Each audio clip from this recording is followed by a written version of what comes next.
DiscerningHearts.com presents The Doctors of the Church, the Charism of Wisdom, with Dr. Matthew Bunson. Dr. Bunson serves as the faculty chair of the Catholic Distance University.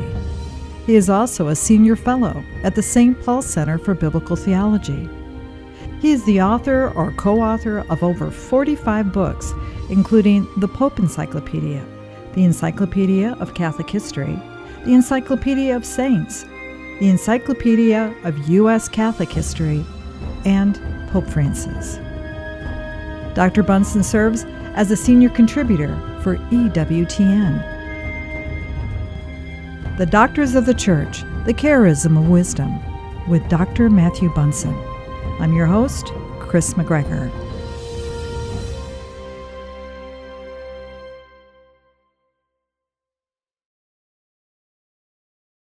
Matthew, thank you so much for joining me again. It's great to be with you as we discuss our next Doctor of the Church. St Cyril of Jerusalem. When did he become a doctor of the Church? Cyril was one of those admittedly somewhat forgotten figures in the Church for many centuries. He was very late, in a way, becoming a Doctor of the Church. He was named a Doctor of the Church by Pope Leo XIII in 1883. There was this emphasis under Pope Leo on the great figures of the Eastern Church, some of the great figures of early church history, and some of the great contributors to the orthodoxy of the church at a time when it was really under siege and when the church was also still understanding some of these great doctrines a little better. Interesting that he is indeed from Jerusalem. That is, in a way, one of the most compelling aspects to the life of St. Cyril. We have a pretty good idea based on his writings, based on the writings of his contemporaries, that he was likely a native of Jerusalem, if not in Jerusalem, certainly a native of the Holy Land, born around 315. And he is, therefore, a witness to the development of Jerusalem as a great Christian center in the era of Constantine the Great and his mother, St. Helena, and the transformation of what had been an all but destroyed city into this center, as I said, of pilgrimages, of great churches, of the church really embracing where Christ died. You brought up the name of someone who kind of captures my imagination and my heart sometimes, and that's St. Helena. He would have encountered her, yes? Yes. We know that he was growing up, certainly spent his youth in Jerusalem, at a time when Constantine had lifted and ended the great persecution of the church and was bestowing great favors on the church. And to Jerusalem, as a humble pilgrim, came the mother of Constantine the Great, St. Helena. It was through her generosity, for example, that some of the first of the great churches were built, urging her son to bestow his favor on the church, especially in Jerusalem. We know that it was while she was there that the true cross was discovered. St. Cyril, in fact, talks about this. We know as well that the creation of this magnificent basilica was christened in 335, took place before the very eyes of Cyril. So he came into the faith, matured into the faith under his Christian parents. He entered the clergy. He was ordained a priest, all with this backdrop of imperial favor and Jerusalem once again blossoming as this magnificent city of faith. And by what I mean in that is that we are all familiar, of course, with the destruction of Jerusalem in 70 that ended with the obliteration of the great temple of Jerusalem. And then we had further troubles in Jerusalem in the 2nd century when there was yet another revolt against the Roman Empire. And the city was again destroyed and largely replaced by a pagan Roman city, simply known as Aelia Capitolina. And that's significant because, in a way, it hid all of the great Christian places, but did not hide them from the eyes of the Christians themselves, who continued to go there to venerate the places where Christ had walked, where he died, where he was buried, and where he rose from the dead. But it was only with the lifting of the persecutions that these great places could really come back to life, could come out into the open. And it was that exuberance, that joy, I think, that very much influenced Cyril's life as a young man and then as a priest. Do we know much about his background prior to becoming the bishop of Jerusalem in 348? We don't know really that much about him, other than the fact that we know that his parents provided him with an excellent education, one that was very much organized around Scripture. His love for his parents and the debt that he felt he owed to his parents is revealed in one of his very first Catechetical Lectures, in which he urges and really absolutely presses upon the catechumens to love and revere and have proper gratitude to their parents, that even when the time comes, he says, that you will take care of them, it is still nothing compared to what they have done for you. So that's a little glimpse into the family background. We know that he had at least one sister and a brother by the name of Gelasius, whom he assisted to rise in ecclesiastical circles, not out of nepotism, but out of the firm understanding that his brother was absolutely reliable in terms of orthodoxy at a time when the church, as we're going to talk about, was deeply, profoundly troubled by the Arian heresy. Let's talk about his time as the Bishop of Jerusalem. What are some of the hallmarks? Well, we know that he rose quickly through the ranks of the clergy in Jerusalem and was much respected by the priests in the diocese, and especially by two of the bishops. One was Macarius, and then the other was Maximus. Macarius encouraged him in giving the lectures, the Catechetical Lectures, that became the basis of one of Cyril's most lasting contributions into the church. By the time that Bishop Maximus died, or perhaps was even forced out of Jerusalem around 348, Cyril was chosen as his replacement. Now here's where things in the life of Cyril both get interesting and complicated. He was the first choice of the metropolitan of the area of Caesarea in Palestine, and that is Bishop Acacius.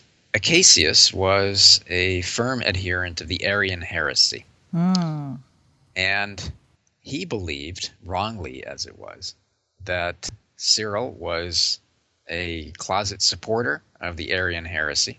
Now, why he thought this is it is deduced that because Cyril was extremely polite, he was always considered to be very moderate in his personality.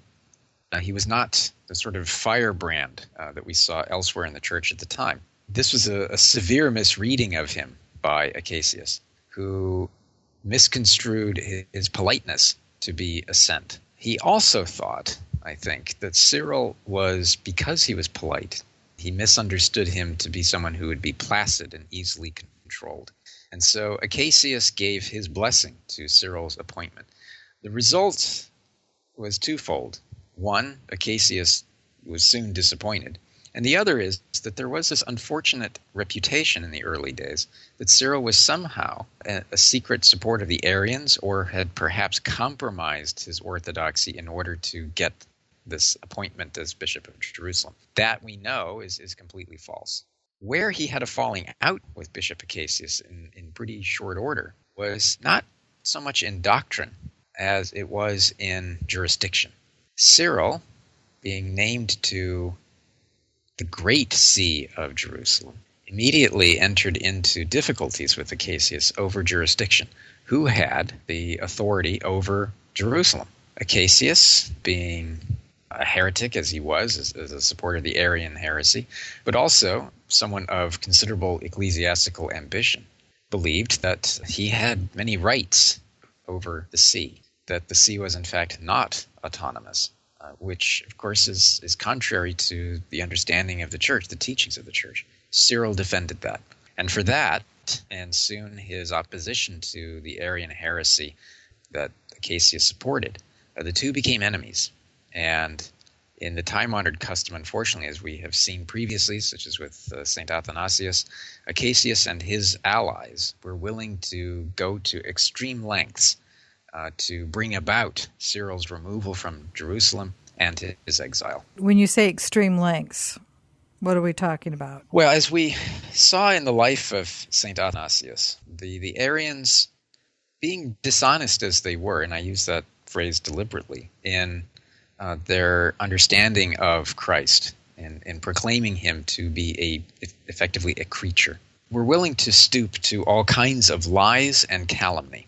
And that is exactly what they did with Cyril. They charged him with assorted crimes and misdemeanors, everything from nepotism to inappropriately selling the goods of the church, you name it. They basically accused him of it. And unfortunately, because the Arian heresy, again as we have seen before in the life of St. Athanasius, entered into the political realm, emperors who were supporters of the Arian cause were willing to listen to the charges. And the result was that Cyril was exiled 3 times over the course of 20 years. The first in 357, when he was deposed by a synod actually held in Jerusalem, and then again in 360, and then finally in 367. That one was the longest, made possible because of the Arianizing, as they say, the Arian supporter Emperor Valens. It was a very difficult time for Cyril because he was removed from his flock and was forced to live elsewhere.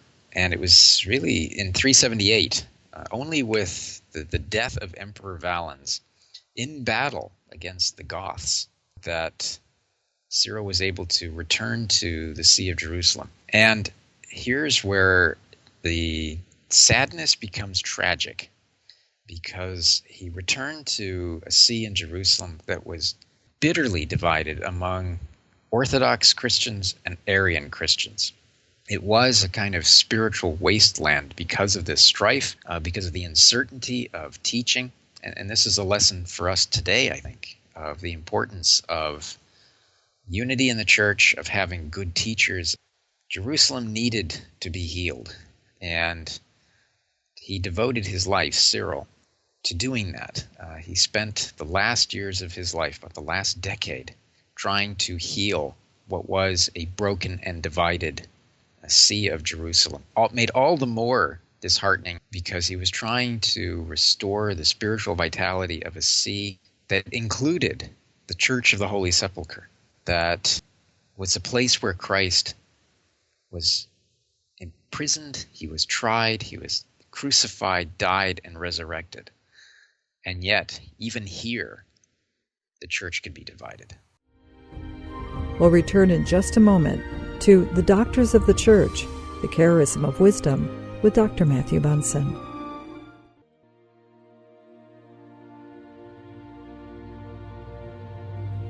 Discerning Hearts is a spiritual retreat stop for those who travel on the digital sea. Archbishop George Lucas of Omaha has said that Discerning Hearts is a trusted resource for Catholic spirituality and teaching. He supports it as an apostolate for the new evangelization that brings the good news to every corner of the world. Discerning Hearts is an official 501c3 nonprofit apostolate. It creates engaging multimedia specializing in audio productions known as podcasts and radio broadcasts, faithful to the teachings of the Roman Catholic Church and its rich, authentic spiritual tradition. By visiting the website discerninghearts.com or obtaining the free apps that are available for Android phones, iPhones, and iPads, listeners have available to them the best of teachings from Archbishop George Lucas, Father Timothy Gallagher, Deacon James Keating, Dr. Anthony Lillis, Dr. Matthew Bunson, Monsignor John Esseff, Joseph Pierce, Mike Aquilina, Omar Gutierrez, Teresa Monahan, Sharon Doran, and so many others, as well as all the episodes from Inside the Pages with Chris McGregor. And there, too, you'll find devotionals of every kind to listen to and enter into prayer with, like the Holy Rosary of Our Lady, the Stations of the Cross, the Chaplet of St. Michael, the Seven Sorrows of Our Lady, and countless others. For many around the world, Discerning Hearts is a daily source of inspiration, spiritual nourishment, and encouragement. The world is looking for answers. for spiritual guidance and authentic discernment, for relationship and community. Please keep the work of Discerning Hearts in your prayers, and be sure to visit discerninghearts.com.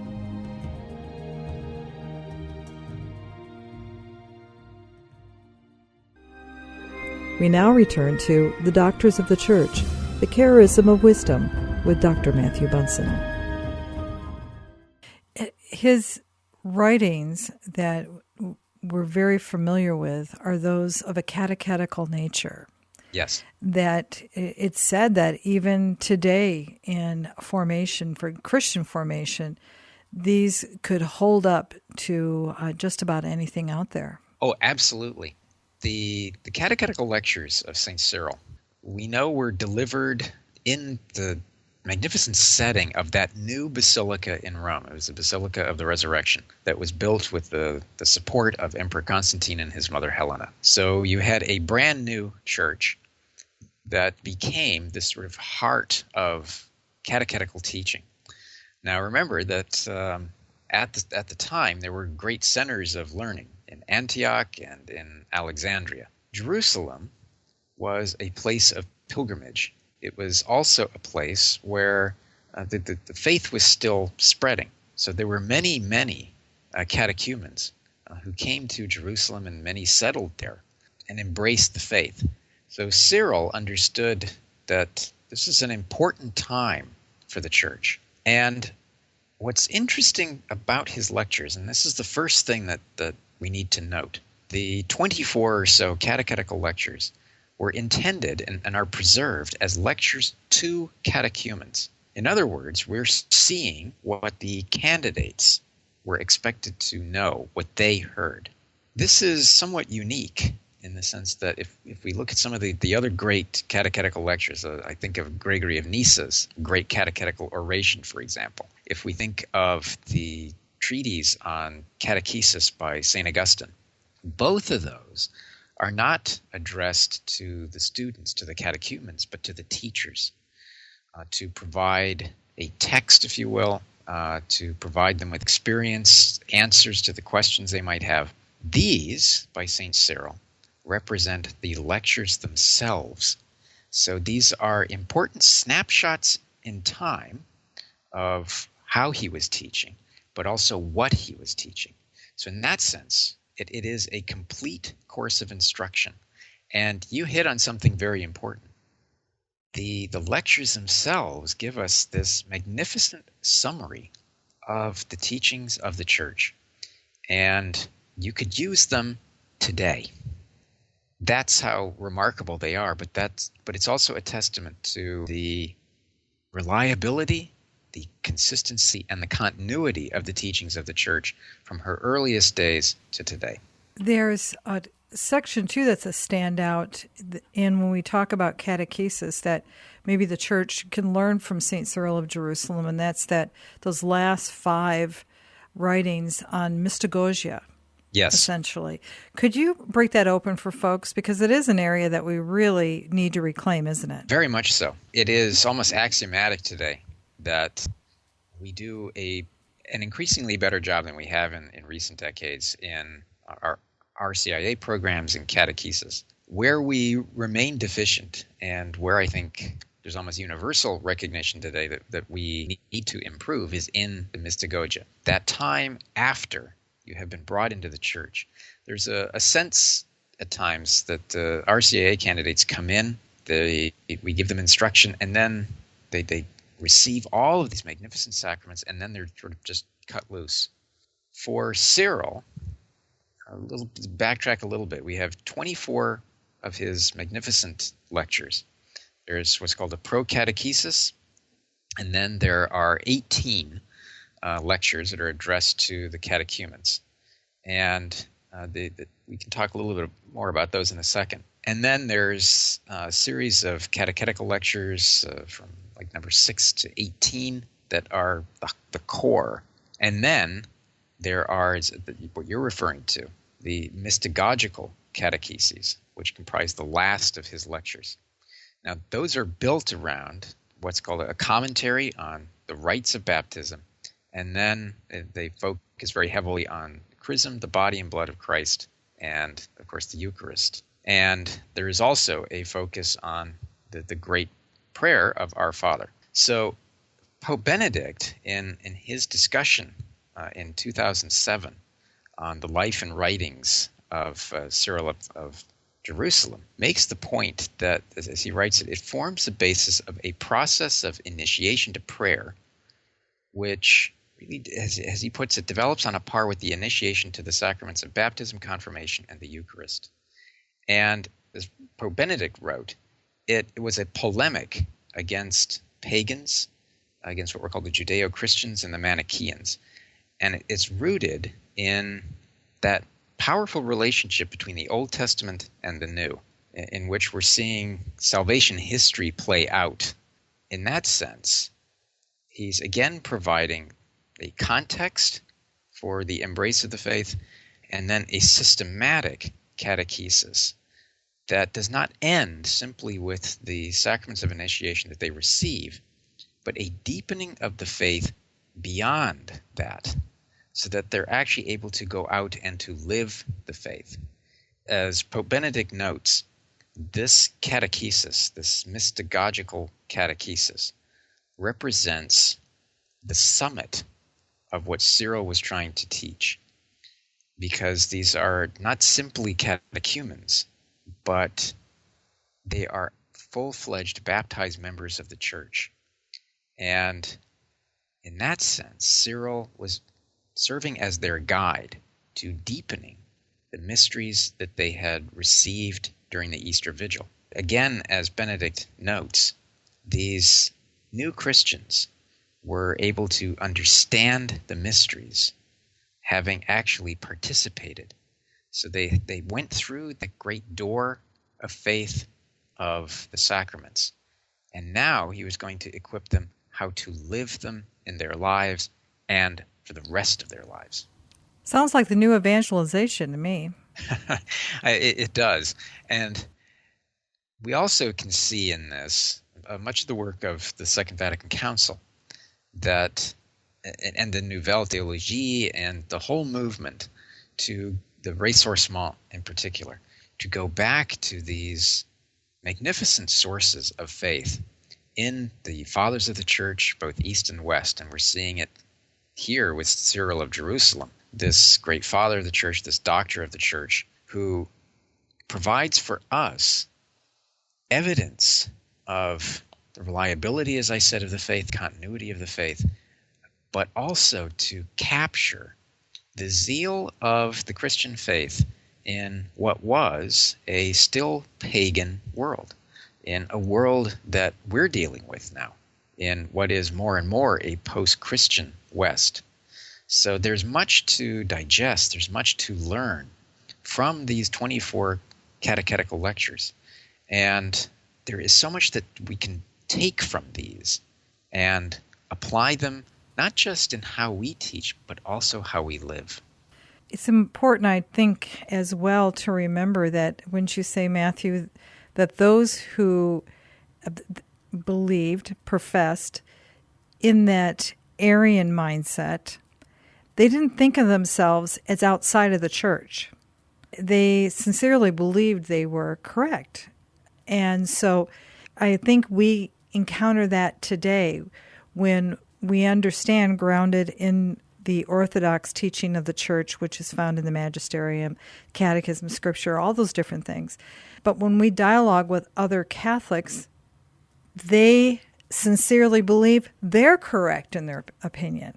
So the disposition of that person who is teaching, also his personality, his ability to be able to communicate, that makes a difference, doesn't it? Yes, and this is one of the other areas, and you're absolutely right in raising it, that Cyril, I think, was especially gifted in that he was, as I was saying, very temperate in nature. He was gentle. And throughout much of the decades-long struggles within the church, he was always seen as a voice of moderation, in the sense of not looking to compromise orthodoxy, but to reach out to those in the Arian cause especially, who might be disposed to a proper understanding of the truths of the faith, who could be brought along to a better awareness of the positions they were holding and also what the church actually taught. And one of his gifts was to help organize the final defeat of the Arian cause around 381, especially the Council of Constantinople, by reaching out, by being willing to talk to other people. It came at a great price because he struggled for years to try to bring about peace in his own diocese. But it was worth doing. And in that sense, too, he is a model for us today, because the misunderstandings of so many Catholics regarding the teachings of the Church today are grounded in misinformation, ignorance, poor catechesis, a desire to do what is right, but not knowing exactly how to do what is right, because they don't have the knowledge. Cyril of Jerusalem, like other doctors of the Church of this era, stands as a role model for us in talking to other people, to do so in a culture of charity, with a good heart, and to understand how someone has reached the position that they're in. Most often, as you discussed, it is rooted in ignorance, and people want to know what the truths of the Church really are. Any final thoughts on good St.